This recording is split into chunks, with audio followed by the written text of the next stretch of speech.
Hello and welcome to another episode of What Travis Says. My name is Travis and today we are continuing my Doctor Who rewatch. Today we'll be talking about Season 5, Episode 3 of Doctor Who titled Victory of the Daleks. The TARDIS takes the Doctor and Amy to Britain during World War II, but the Doctor's greatest enemy is looming in plain sight. And in line with the number of main Doctors, I will give you 13 interesting facts about this episode. The working titles for this episode were The Dalek Project and The Dalek Tea Party. The second Doctor adventure, The Power of the Daleks, also had the Daleks using a similar ploy, proclaiming, "I am your servant." Writer Mark Gatiss wrote the first draft of this story before Matt Smith had been cast in the role of the Doctor, so he wrote it in sort of a generic Doctor voice, but showrunner Stephen Moffat commented that it sounded like Jon Pertwee. The only brief that Moffat gave to Gatiss when he was gearing up to write this story was Churchill and the Daleks.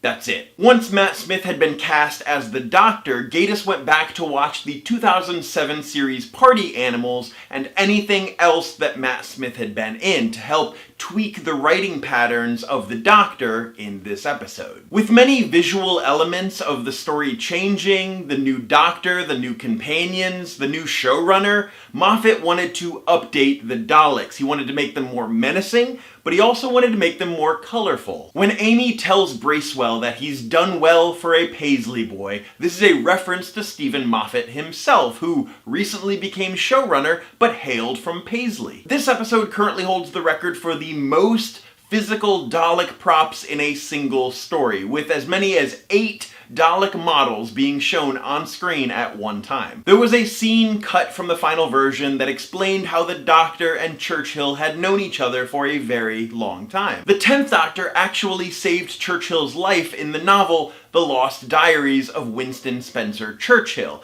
Churchill was about to light up a cigar to celebrate his 21st birthday, and the Doctor busted in, splashed his face with water, took the cigars, just disappeared. Unbeknownst to Churchill, the cigars were Sontaran grenades. When Amy asks the Doctor, "So, you have enemies then?" this is the beginning of a very famous Churchill quote that begins, "So, you have enemies then? Good. That means you stood up for something once in your life." The new Paradigm Daleks were originally going to have massive blades on the casing, but time constraints caused their designs to be more simplified. Although not mentioned in the script, each of the Dalek colors stood for something. Scientist, strategist, drone, supreme, and eternal.